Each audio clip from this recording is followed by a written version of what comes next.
As Texas makes preparations for an incoming hurricane, Governor Greg Abbott departs for a three-nation trip.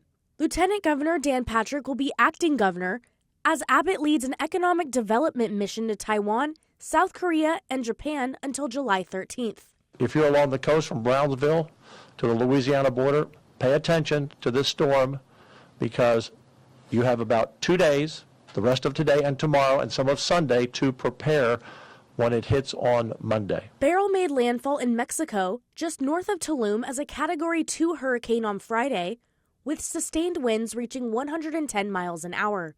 Beforehand, the storm left devastating damage to the Caribbean and Grenada, killing more than a dozen people. It has already been recorded as the earliest Category 5 storm in the Atlantic in history, and was also the strongest storm to impact Jamaica in more than 15 years.